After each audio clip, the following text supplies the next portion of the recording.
Hello, everybody. Good morning. My name is Willie Phillips. I'm chairman of the Public Service Commission of District of Columbia. Welcome to the DCPSC CBE Webinar Series. This is the last session of a three-part series. And this series was created to highlight the CBE initiative that the Commission launched last year. The goal of the CBE initiative is to engage stakeholders to become a CBE and participate in procurement opportunities with the Commission for professional services, especially in the areas of accounting, economics, law, marketing, and communications. Today's session is focused on expanding your business by a virtual networking session. In today's session, we will hear about vendor experiences from two of our successful vendors. And we'll also hear about pilot projects that the Commission is engaging in from Raj Barua of the Public Service Commission staff. We are glad that you joined us, and we want to continue to engage you in this dialogue and participation in our procurement process. Please reach out to us if you need anything, or if you have any questions that we can provide assistance. With that, I do have the extreme honor and pleasure to introduce to you a friend of mine who will be our moderator for today, Mr. Ted Trabue. And he needs no introduction, but I will share with you some of his bio. Ted currently serves as the Managing Director of the District of Columbia Sustainable Energy Utility, DCSU. Prior to that, Mr. Trabue was the Vice President for the District of Columbia Affairs at PEPCO, worked at the Greater Washington Board of Trade, and served as Chief of Staff for former District of Columbia Council Chair, Linda Kropp. He also served as President of the District of Columbia State Board of Education, and Mr. Trabue is a fourth generation Washingtonian, and he received his degree in economics from Dartmouth College and a law degree from my alma mater, Howard University School of Law. With that, I just want to add, every time I engage with my friend Ted, I learn something, and I hope that we will learn something as well today. So with that, I'll turn it over to Ted. Mr. Chairman, fellow Bison, thank you very much. And it is indeed a pleasure to be here with you and the other participants this morning as we kick off this third in part 3 of a series of engaging CBE and non-CBEs with potential work with the District of Columbia Public Service Commission. Mr. Chairman, let me particularly thank you because well over probably 6 months or so before the pandemic set in, I remember you'd gathered many of us around the table at your offices while they were still open to talk about how could the Commission further engage and do more business with certified business enterprises here in the District of Columbia. I can think of no more noble cause than to come together on a morning like this to talk about how we further the mission and the idea that you started, as I said, well before the pandemic even set in to hit all of us here across this globe, quite frankly. The goal of this series, as you said, is to engage CBEs and non-CBEs to participate in procurement opportunities for professional services with the Commission. Some of the areas, as you mentioned, are accounting, economics, engineering, law, marketing, and communications. As you can see, there are a wide array of opportunities for professional engagement with the District of Columbia Public Service Commission. Before we begin this morning, I want to make sure I do a little housekeeping. Today's session is being recorded. I just wanted to mention that for the record. We will have a Q&A segment at the end of the session. Your questions will be entered into the chat box. We kindly ask that you also complete the survey. At the end of the session, it will only take a couple of minutes. Commissioner Beverly will come on towards the end of the session today to tell you about that survey. The link will be displayed in the chat box at the end of this session. And by completing this survey, you will provide the Commission with your feedback to assist in the development of future programming. So we really hope that you will complete the survey. And last but not least, if you are not presenting, please be sure that your microphone is on mute. The background noise can be distracting at times. So I'm sure that after 14 months of this pandemic and sitting in our homes and doing these Zoom calls virtually, all of you know, how we move forward with Zoom calls like this, but we are ready to get started today. And I would like to introduce the first presenter. Lynn Leer is the founder and president of Softtech Services Incorporated, which is a software training and development firm headquartered here in the District of Columbia. She has over 32 years of project management experience, developing training, instructional design, curriculum development, technical writing, and software development experience. Since 1988, her team has designed and developed hundreds of automated software applications and instructional training products to streamline business processes, workforce efficiency, and help businesses further their mission here in the city. Softtech's clientele includes local and federal government, private sector, and nonprofit organizations. Ms. Leer welcomes the opportunity to lead multidisciplinary teams to create and implement innovative solutions that maximize software and IT investments. With that, Ms. Leer, I would like to invite you to start your presentation about Softtech. Wonderful. Thank you for that very much, Ted. You made me sound good. You are. All right. Anyways, well, thank you. I'm glad everyone was able to make it today. It's a privilege to be part of this panel and kind of partner with the commission in your initiatives. So thank you. All right, I guess we'll switch to the next slide. I guess I'll have somebody over there be my Vanna. But yes, we are located right on the corner of 15th and M Streets, right in DC. We certainly miss going to our office on a regular basis, and we really miss walking over to the commission to work with you on various initiatives. But yes, we've been around for a long time, and as Ted had indicated, we focus on basically software training, consulting, and programming. And our mission is to really bring technology and people together. Maybe you can go ahead and switch to the next slide there. So we've always been advocates on doing things right, doing things efficiently.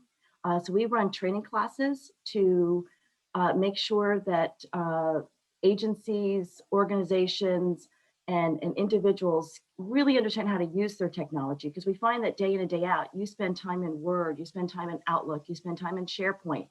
And so often we just kind of do what we know, and we don't really understand how to be as efficient with our software. So we run lots of classes, but then there's also a part of technology that is difficult for everyone to learn. So we've got a team of programmers that really help bring processes together so that end users can focus on their job, and maybe 3 clicks, they can get something that used to take hours completed. So we do a lot of automation work. And on the next slide, you can switch over. Just to give you an idea of what we do for the commission to I guess, broaden everyone's perspective on opportunities that are out there. We have worked with the commission, I think, for the last few years. They ran an RFP to build a system, and yes, we were small and we were a new CBE, but I'm glad we took the opportunity, and I'm glad the commission gave us an opportunity to show what we can do. And I think the first project led to more projects and more projects. So if you are a vendor and you get an opportunity to work for any agency or PSC, obviously, give it your all, and take the opportunity seriously. And I think with any relationship, if you do good work and you're committed to success, the agencies will certainly offer more ideas and more ways to work together and do other types of projects. So one of the projects we work that we've helped at the commission is something called the Integrated Commission Management System. There's a need in a lot of groups and a lot of agencies to bring multiple systems together into one. And even though it's difficult to have one system to do every project, we did build an integration kind of mapping program where various tasks from various systems kind of all go into one central location so that you can come into your desktop one day, get into a Sharepoint portal, which is something else that we built, and basically see a list of what you need to work on.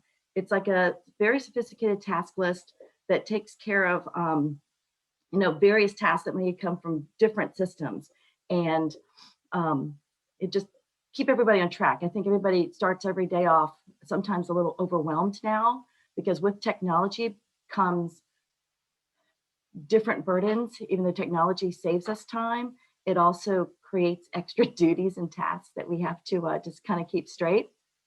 So we can highlight a little bit about their ICMS system. Again, SharePoint's another application that we work with.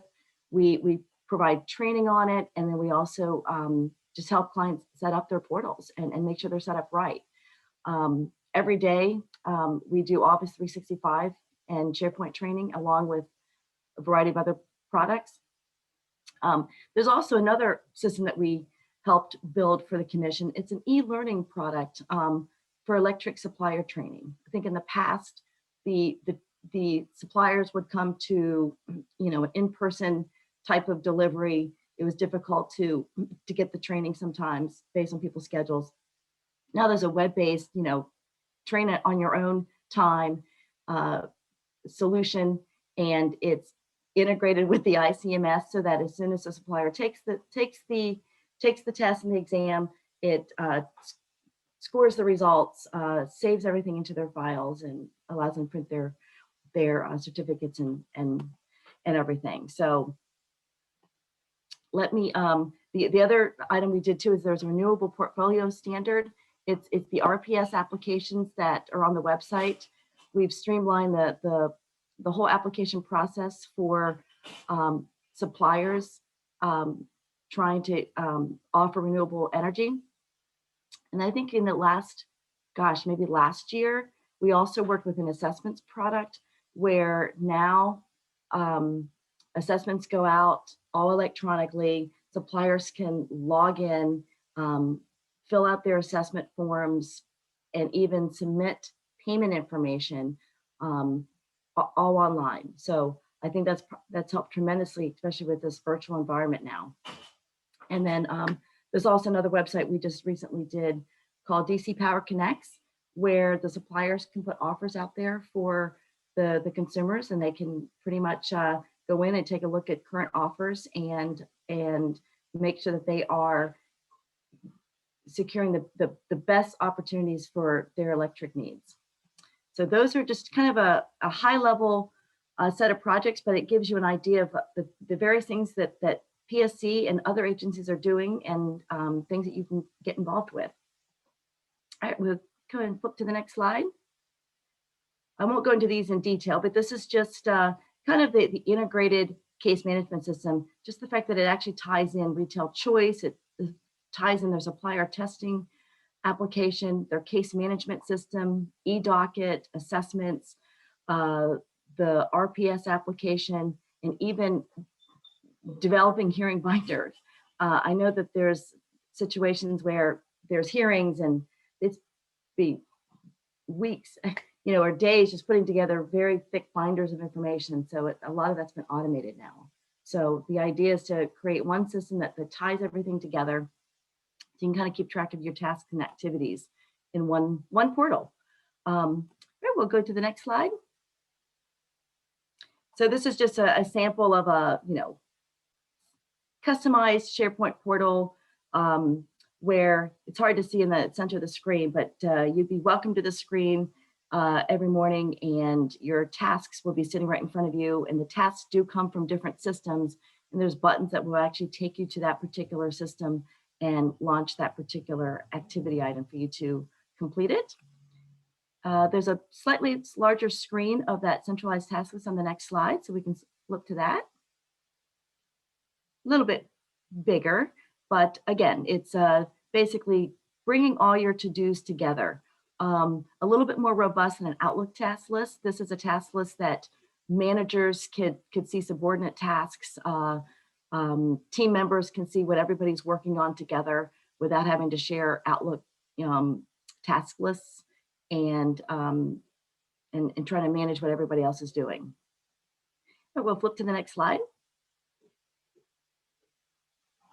This is just a sample screenshot of what a supplier might see when they go in and submit an application for certification as an eligible renewable energy standards facility. So they have an opportunity to go in, they can see all their various applications, they can see the status of their applications, submit new ones or make addendums to existing ones.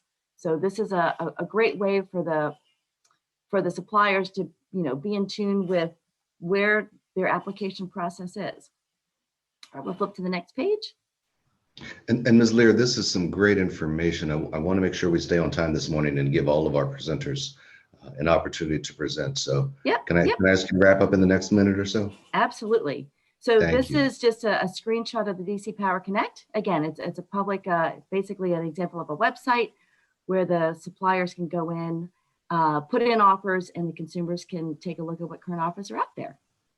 Actually, this was new for me. So this was great for me for us to build it. I didn't know that we can actually search for electric offers and have choices out there. And the last slide is just a sample e-learning application for electric supplier to get education and fulfill their annual training on being an electric supplier for the commission. So this is, again, just a very high level of some items that we've done with the commission and areas that most agencies always need help with. Thank you very much. Thank you, Ms. Leer, for that wonderful information. And thank you for talking about customer choice, which we've had here in the District of Columbia for a little over 20 years now.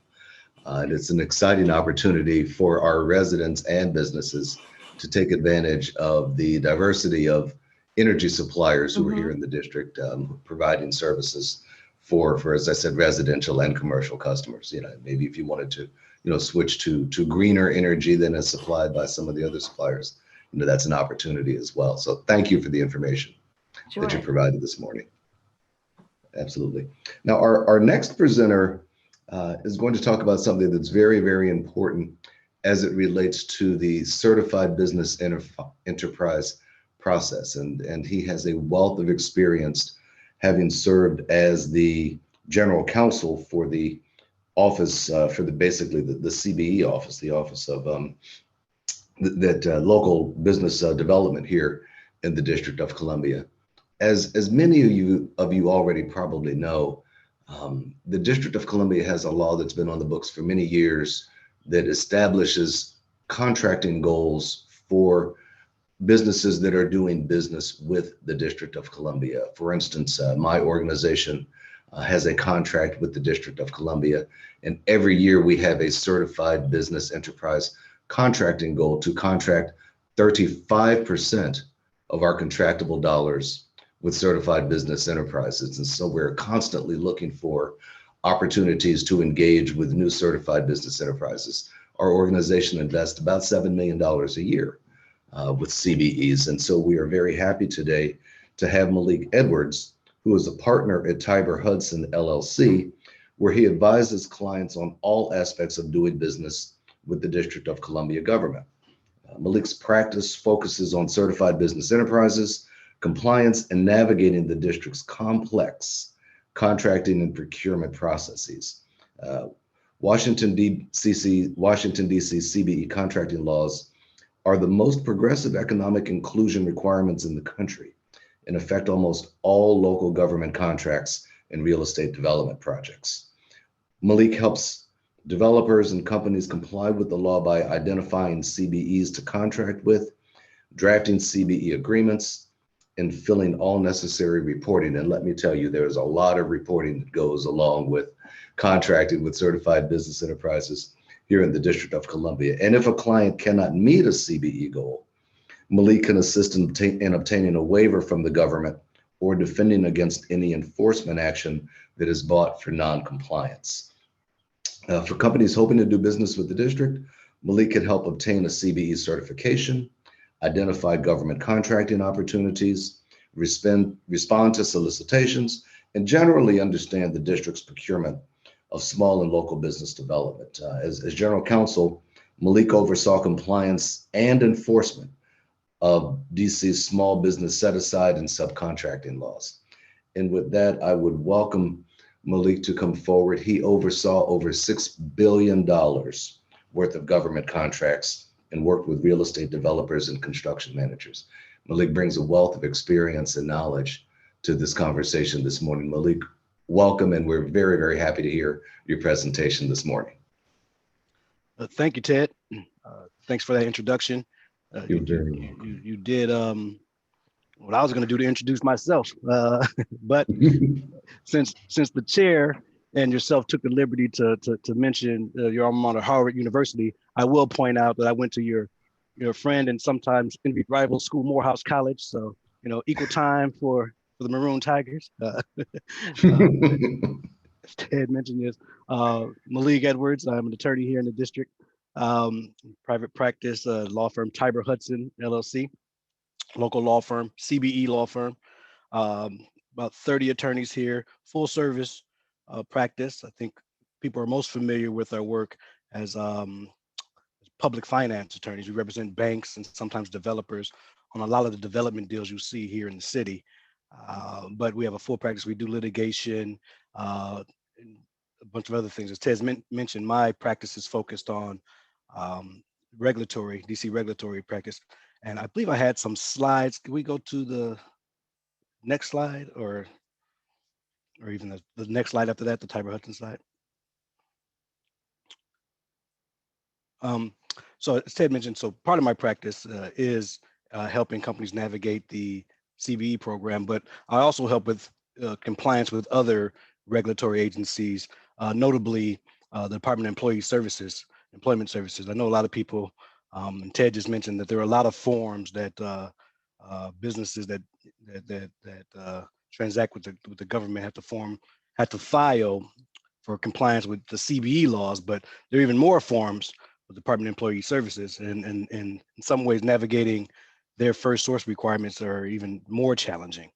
And then, you know, on the development side, I also help companies, especially small new businesses, navigate the Office of Contracting and Procurements process. It's not easy to know when there are new solicitations issued, how to find them, especially if you're in a specific area of business where it's not, you know, openly advertised or there aren't a lot of opportunities. So I help companies sort of find opportunities where they can apply, submit bids for solicitations. And sort of, and like I said, sort of all things sort of DC regulatory practice. Next slide, please. Prior to joining Tiber Hudson, I was general counsel at DSLBD. That is the agency that administers and enforces the CBE program. I think relevant to this webinar and perhaps this crowd is to, in addition to what Ted pointed out, that there are CBE requirements for private companies that do business and get contracts with district government. District agencies also have CBE requirements. And so that's important for those looking for new business.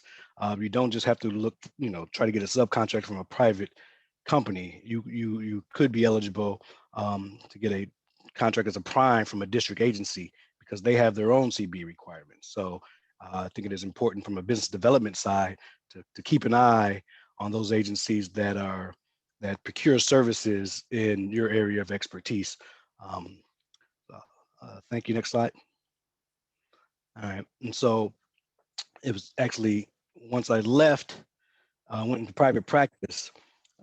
You know, a number of people would call me to ask for my sort of CBE expertise, but I also got leads from my former colleagues at DSLBD and other colleagues at other agencies just through my work.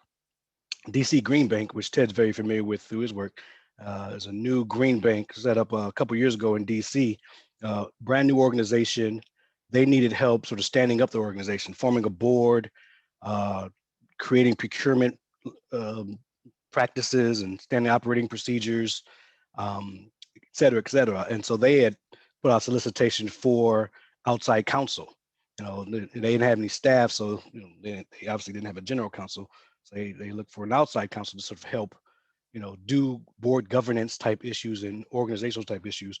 And colleagues at DSLBD informed me about that opportunity and said, you might want to look into this. You'd be good, and they could use your help. And then another partner of mine who specializes in public finance, they also knew that we could help them once the Green Bank was stood up and started, issuing loan products and other things. We could help them sort of get across the finish line and work on the financing. So just through those sort of recommendations, we responded to the solicitation and won. So I'm now outside counsel for the DC Green Bank, represent the organization and the board, and been doing, now that we stood up the organization, mostly my role is the governance issues, and then my partner does closes all the deals for them. And then next slide, please. And it's actually then through my work with the DC Green Bank, they obviously follow the commission, and specifically the commission's efforts on renewable energy and the renewable portfolio standards that Lynn was speaking to earlier. And they informed me about the solicitation that the commission had issued for independent monitor for PEPCO's evaluation. Well, this is a mouthful. I'll explain what it is, but the commission has issued an order that at least I think it's 5% of the energy that district residents receive come from renewable sources, specifically either solar or wind, by a certain time point in the future. PEPCO, being the energy provider for the district, was tasked with going out and finding a renewable source for that 5%. And so PEPCO did it through a solicitation, and the commission felt that it'd be important to have an independent monitor to do just that, to monitor PEPCO's solicitation process, to make sure that it was fair, and also to ensure that that we met the goal of having 5% of our standard energy service by the specified date. So through my work with the Green Bank, and again through my work with DSLBD, I think the commission, to their credit, actively working with DSLBD so that they could meet their requirements, their CBE requirements, the commission's requirements that they use CBEs in a certain percentage of their procurements. And so both DSLBD and my colleagues at the Green Bank recommended that I respond to this solicitation because they thought I'd do a good job, and we did. And we went through the entire process, and we were awarded the contract, and it's currently active. And I'm currently serving as independent monitor of this RFP now, and I'm hoping that we're close to the finish line and we deliver what the commission has asked for. So that's my current work with the commission. I've enjoyed working with them. It's been a pleasure, and I think and hope I'm doing a good job. I might hear from the commissioner otherwise in the next 5 minutes, but that's my current work, and I'm happy to be here and happy to answer any questions that others might have. Malik, thank you very much for that excellent presentation. And as you mentioned, the District of Columbia does have numerous requirements when it comes to engaging with certified business enterprises. The paperwork can be confusing at times, and thank you for a company like yours that helps lead our certified business enterprises through that process to make sure that they stay in compliance with all of the filing requirements that have been established by the district government. And those aren't filing requirements that are just there because people like to push papers.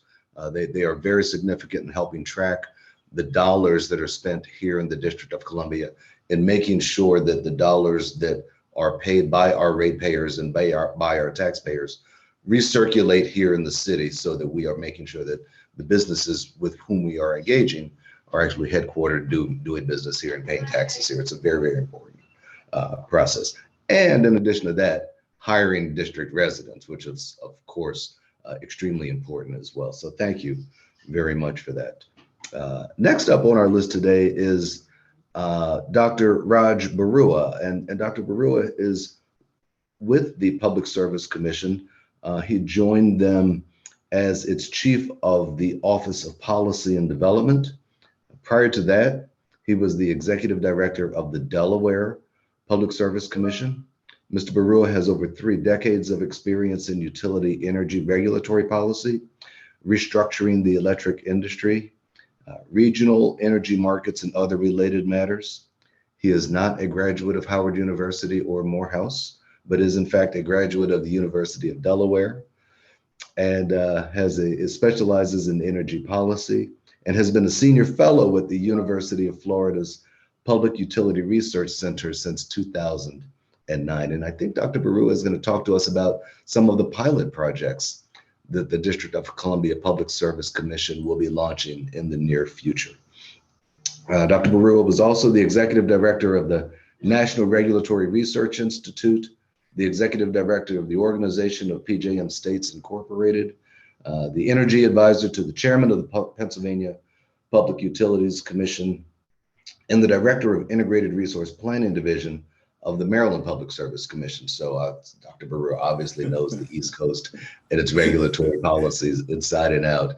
And we are pleased to have him here this morning to give us a presentation. Thank you, Dr. Barua. Thank you, Mr. Prabhu. Good morning, everybody. And I'd like to at least start by saying it's a pleasure being here. I do want to thank the Chairman Phillips and Executive Director Ronnie Ahern for having me join the DC Public Service Commission. It's always been a pleasure. It's been over a month now. For this presentation, I do want to thank some key people who have made this possible. Donna Galway, Felicia West, Sid Malhotra, and Stephen Schwartz.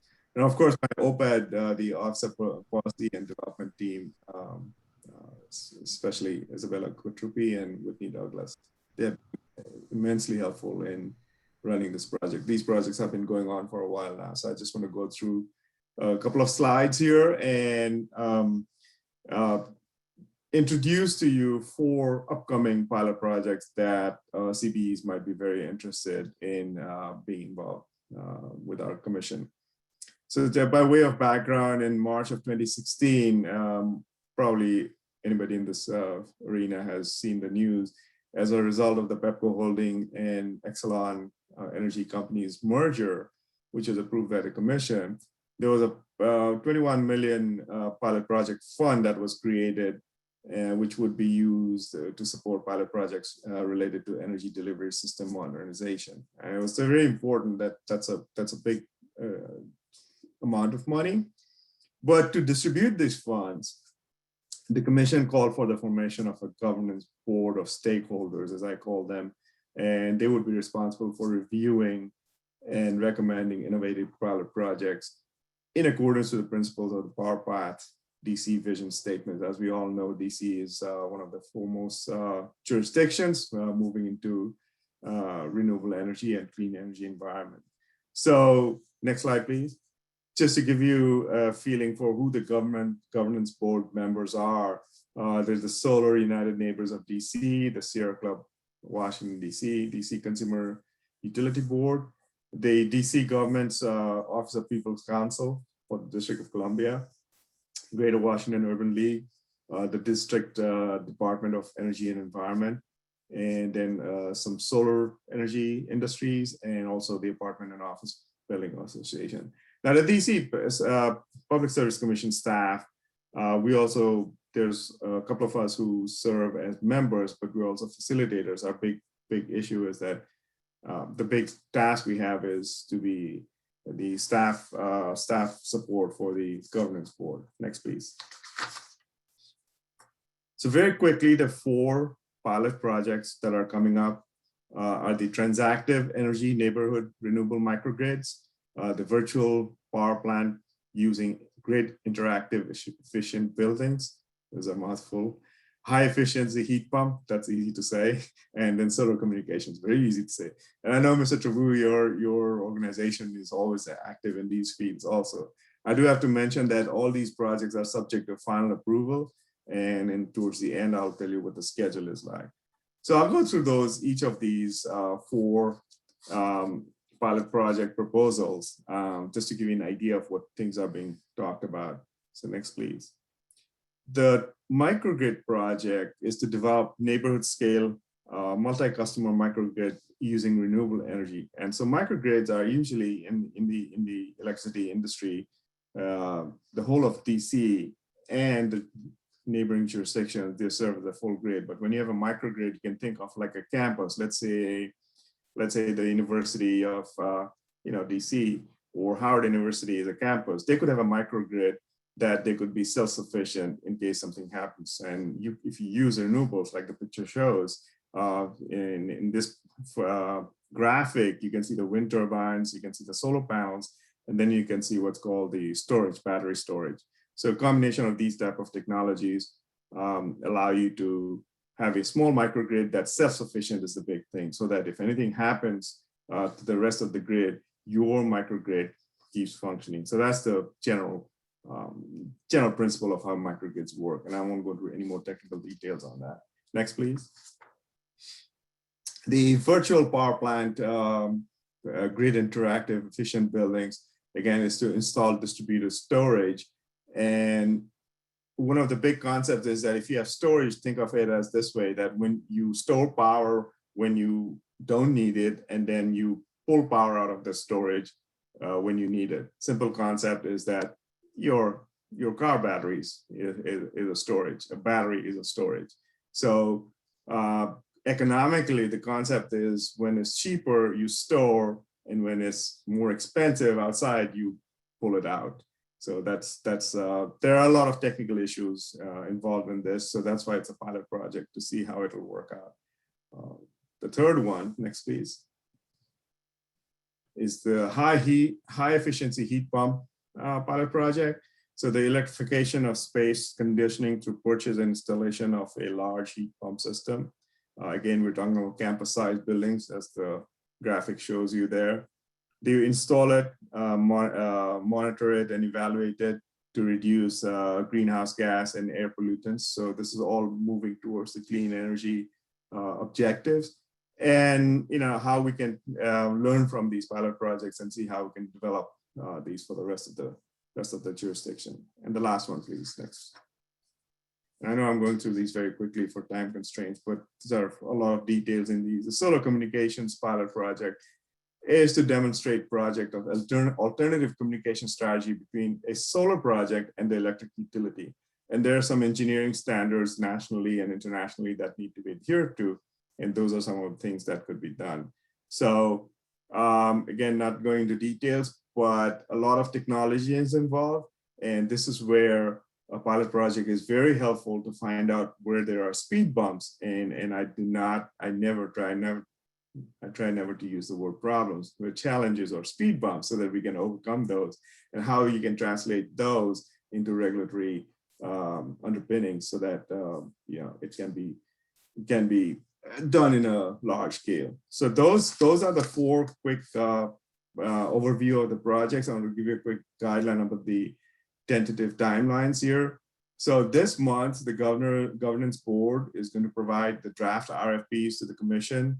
Then later in the summer, the commission is going to issue the RFPs to bidders. This is where you start, if you're interested, you should start getting involved. In the fall, I don't want to use the full October, November deadline. I'll just say the fall of this year, the proposals are submitted and evaluated. And sometime in winter, the contracts are awarded. Now, I do want to point out that we deal with the technical issues, and then it becomes a contractual issue. So there are RFP issues and all those other minutiae. So for that, we have listed two of the staff members who are involved in the process. So for technical issues, my colleague Isabella Kotrupi, her email is right there. And for contract issues, Ms. Karen Hester, and her email is right there on the slide. And I'm sure the slides are going to be available to the attendees. So with that, I want to thank you. Thank you for this opportunity. Thank you, everyone. And that was a very quick, fast talking overview, but want you to get a feel of how many other things, similar things, are going to be coming up in the DC Commission. We're always looking forward, what's coming around the corner is one express intent to use, and this is how we're going to be doing this. Thank you very much. And I'm sure we'll have questions. Mr. Wu, back to you. Thank you. Thank you so much, Dr. Barua, for that excellent presentation. It reminds me that there are some people who say that in large part, we have an electric distribution system today that was designed and built by our grandfathers. And in these pilot projects, we are looking to develop a system that will serve our grandchildren. And so these pilot projects are going to be extremely important in how the District of Columbia moves forward and advances the technology that is available here in the city, and to help, again, serve our residents and businesses in a much more efficient and effective manner. So thank you so much for that presentation and for telling us about these exciting projects that are on the horizon. Now it's time for the question and answer segment of our conversation this morning. I have been told that to place the questions in the Q&A box, not in the chat. And we will have a member of the Public Service Commission staff read the questions out loud so that the panelists can offer their answers to the questions. And so whenever the staff is ready to read the first question, we can proceed with the Q&A session this morning. Okay, good morning, everyone. I hope you can hear me okay. We can, Felicia, thank you. Thank you. I have monitored some questions, and the questions, just for clarification, are to be placed in the chat box. And I have a few that have already come in, and so we'll just start from the top. The first question is for Lynn and Malik. And the question is, please tell us about some of the trends that impact your business and how those trends will impact your work with future clients, including the commission. Malik, you want to go first? Go for it. Go ahead. Oh, okay, I will. I would say the biggest trend this past year, obviously, is with COVID. It's been a challenge on everybody with technology and meetings and in getting work done collaboratively. I would say that the first thing you want to look into, if you haven't already done it, is the idea of using something like Sharepoint or Teams to collaborate on your documents and your work.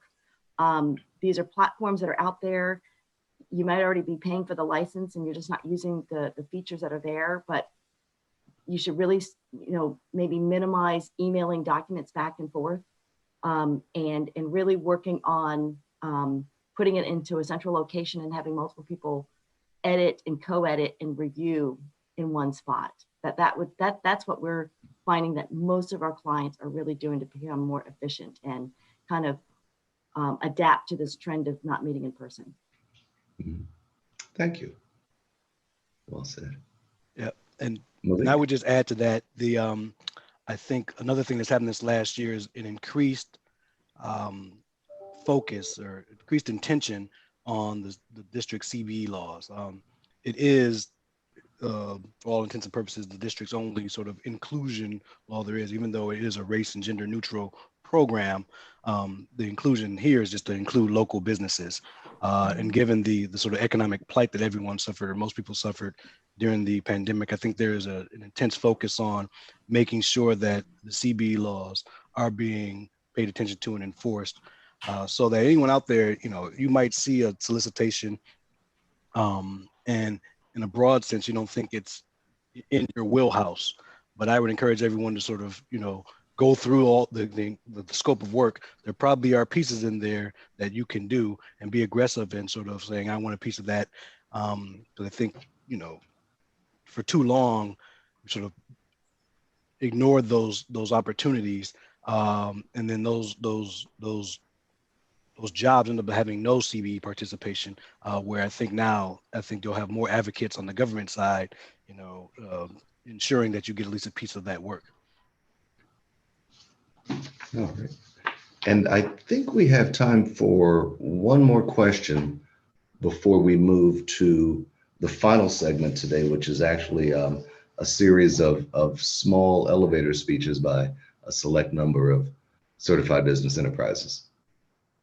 Okay. This next question is for Raj, and it said, will neighborhood microgrids projects be put in all neighborhoods?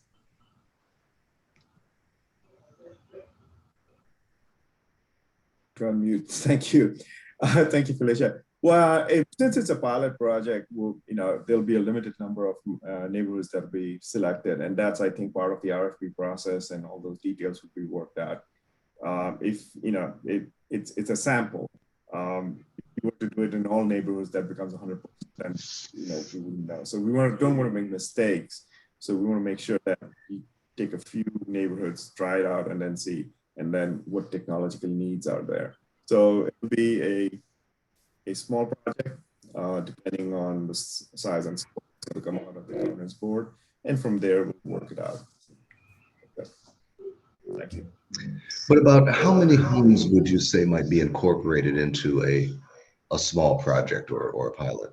So that's a very good question, Mr. Trevor. We haven't released the details yet, but it's still working on it. So I think to give the governance board a chance of what their vision is, and then also, of course, the commission has to approve the project, and then once it's released. So I think what will happen, and this is fast moving. This is not that we don't know where we're going to be, but it's just that we appropriate approvals before it's released. I hope that I'm not trying to evade any questions here. Okay, no, I totally understand. I just think a number of our residents would be very interested in terms of the district's efforts to move towards a more sustainable and more grid resilient future. The people would love to understand, how this work is moving forward. Might I just compliment the DC government for it has one of the most aggressive 100% renewable targets at a very short time frame. Having worked in different jurisdictions, I think DC is already being held as an example of how fast it can move, and so I think this all works in that same direction. Right. And I would add to that the district has a goal of helping 100,000 income qualified residents reduce their energy bills by 50% by 2032, which is an extremely aggressive goal. And to talk about such a large number of residents and helping them reduce their energy bills. And, my organization particularly has been so pleased to be able to help with that work of installing systems that help residents reduce their energy bills by 50% over the next 20 years, not just 1 year, but over a 20-year span. So thank you very much for that. All right. We are very excited to move to the last segment of our conversation this morning, which is this is a virtual networking session for our businesses. And based on a response to a solicitation by the commission, several businesses were selected to share an elevator pitch about their businesses. Also, please note that even if you were not selected for the business pitch, the commission will share with the registrants a complete listing of all business that registered for the CBE Webinar Series, parts 1, 2, and 3 this session today. This listing will include business name, contact, email address, and area of expertise. We will now hear from those businesses. Each business is allotted 45 seconds to share their elevator speech. So this is an elevator speech at the Public Service Commission offices, not like the Empire State Building. 45 seconds for your elevator speech. We're going to start with Keith Fox of Fox STEM. Thank you very much. You're very welcome. Does my clock start now? Or can I say that I'm a Howard Bison? Bison, the clock starts now. You All right, very good. From those first 10 seconds. Well, thank you very much. Hi, I'm Keith Fox, principal of Fox STEM, and I'm a licensed DC professional engineer. Fox STEM is a CBE engineering firm that provides planning, design, construction management, and program management services for infrastructure projects, including transportation, water, and energy. We understand the Public Service Commission's responsibility, which is authorize the wise spending of ratepayer funds. I've worked with the PSC since 2014. Fox STEM is unique because we have worked in DC with DDOT, DCRA, DOEE, and other permitting agencies for 25 years now. We can help you meet your objectives while sharing our industry knowledge and experiences. Lastly, we have current relevant experience as part of the DC Plug initiative. Find out more at foxstem.com. We're happy to provide industry references. Looking forward to speaking and meeting with you guys again.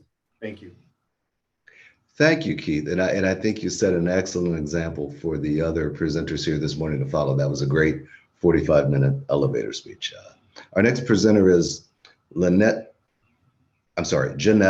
Lenoir, I hope I'm pronouncing Lenoir, the knight, of E Pluribus America. I love that E Pluribus Omnium is on all of our coins, and E Pluribus America. We will have Ms. Lenoir give us a little bit of speech this morning. Thank you so much. I'm Jeanette Lenoir, founder of E Pluribus America, an online magazine focused on identifying American culture through community-involved storytelling. The logo is designed as a passport stamp to take you across America using multimedia.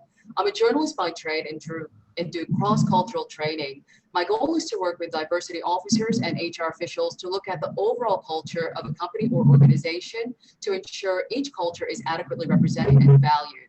I'm looking for financial backing, accreditation, and certification to adequately develop this project further and to hire more people. A Black Lady DEI training show was inspired by the teachings of world-renowned MIT graduate and organizational culture guru Ed Schein, and packaged in line with the funny bones of Issa Rae. EPA's DEI training will be offered as a sketch show, as well as a calendar for yearly learning, updated with cultural changes and societal in America. Thank you, Jeanette. I sincerely appreciated that presentation. Thank you so much. Our third presenter this morning. Okay. Our third presenter this morning is Chadwick Charles. Mr. Charles leads the group of Chad Ohl Public Relations and Events LLC. And Mr. Charles, the platform is yours. LLC. Mr. Charles, the platform is yours. Good morning, all. My name is Chadwick Charles, and I'm President and CEO of Chad Ohl Public Relations Events. We provide a comprehensive digital and brand marketing strategy that is creative, practical, innovative, and most of all, results-driven. We are CE, LGBT, and just became DB certified by DOT. We do business in 50 states, and we are very thankful for this opportunity this morning. Okay. Thank you, Mr. Charles. Thank you. I'm getting a little feedback in the presentation. Is anyone else hearing that, or is it just me? In the presentation, is anyone else hearing that, or is it just me? Okay. All right. We will move forward. The next presentation is someone who's actually worked with us in the past. Smita Chandra Thomas is the President and CEO of Energy Shrink. Thomas is the President. Smita, it's all yours.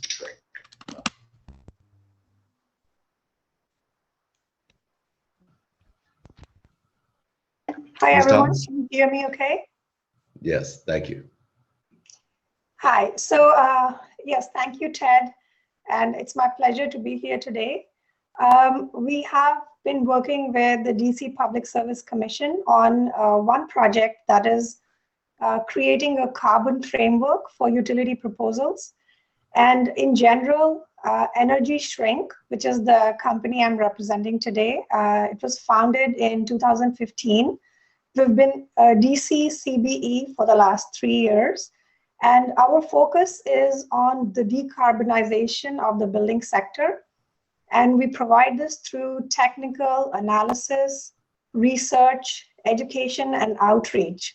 So the core mission of Energy Shrink, and we are a mission-driven company, even though we are a for-profit, we are very much mission-driven. And our mission is to bring the building science knowledge to the marketplace. So all of our work is focused on that aspect, bringing building science knowledge to the marketplace.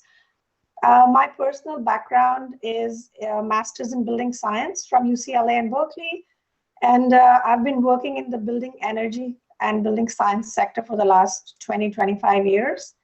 And our team has a background mostly in the management consulting side. So many of our teammates have worked in the energy sector as well as business consultants. So that is the sort of expertise we bring. We bring high quality technical analysis and project management expertise. Thank you. Thank you, Ms. Thomas. Very much appreciated. Good to hear from you this morning, as always. Our next presenter is Michelle Bell, who is with MCB Law, LLC. Ms. Bell? Good morning. Can you hear me? Yes. Thank you. Good morning. My name is Michelle Bell, and I am the owner of MC Bell Law Firm. Currently, we are non-CBE, and part of what my firm does is we educate businesses, its employees, and the community on the need of having estate plans, especially if you've heard these statements: when a person dies, all of their debts die with them. I do not own any properties. I do not need a plan. My children have godparents. So if something happens to me, my children will be fine. A will is all I need. And if I become ill, my family knows what to do. If you've heard these statements, please understand that those are myths. They really are. My firm can educate your employees, your community, on what is actually in an estate plan and how it can protect the family, their family, and any assets that they may have.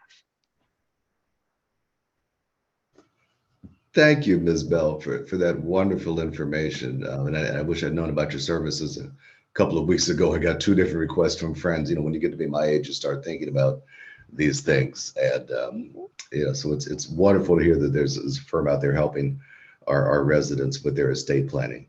Mm-hmm. Our next presenter is Donna Mulino, or Mullinax, who is with Blue Ridge. Donna? Yes, thank you. It's Donna Mulino, and I'm the president of Blue Ridge Consulting Services, Inc.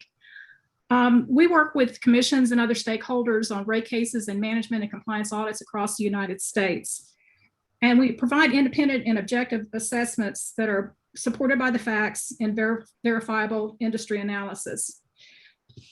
Since 2005, members of the Blue Ridge team have enjoyed working with the DC Commission on numerous PEPCO and WGL rate cases. We've provided subject matter expertise and revenue requirements, cost of capital, depreciation, class cost of service, rate design, engineering, and most recently, performance-based rate making. We team with respected subject matter experts, and we take pride in being thorough, reliable, and adaptable to changing circumstances. And we're currently seeking qualified CBEs to partner with us to respond to future RFPs with the Commission. And I can leave my contact information within the chat box, but we would really love to talk to you. Thank you so much, and we would appreciate that. Just as a reminder, this is being recorded, and the Commission will upload this to its website by June 9th. So this is being recorded. Please do upload that information. Our final presenter this morning for an elevator speech is DeAnthony White. DeAnthony is with Lucid Marketing. Ted, Mr. DeAnthony could not be here today, so. Oh, okay, I'm sorry. We will not have a presentation. Okay, all right. Well, then that concludes our elevator speeches for the morning. I think we're right about on time. We have a couple of minutes left. We will have closing and final remarks by Commissioner Richard Beverly, who has been with the Commission both as General Counsel and now as a Commissioner, has been with the Commission probably for over a quarter of a century. So Commissioner Beverly, it's all yours to wrap it up and take us home this morning. Thank you, Ted. Thank you for dating me. And by age. That means I've been around that long as well. You left out that I'm also a graduate of Howard University, undergrad, law school at AU. Thank you to our presenters, attendees, and Commission staff for a great webinar. Special thanks to Ted Trabue, Lynn Leer, Malik Edwards, and our newest staff member, Raj Barua. Also, special thanks to Chairman Phillips, who started this initiative. Without you, we would not have been able to host this seminar. Supporting CBEs in the district is a top strategic priority for myself and the Commission. Today's session has provided you, our local businesses, with an opportunity to network and hear about opportunities for procurement with the Commission. I hope today's session will encourage you to stay tuned to our website, place bids on procurement opportunities, and utilize the resources and information that has been shared with you today. Before we leave, I ask that you please complete the survey. It'll only take a couple of minutes, and a link is provided in the chat box. Your feedback will help us better serve you for future programs. Thanks again for attending this webinar, and enjoy the rest of the day. Thank you very much, Commissioner Beverly. Let me thank all of the presenters and the participants this morning for a wonderful seminar. Stay tuned for the great opportunities that are available at the District of Columbia Public Service Commission. Thank you and have a wonderful day.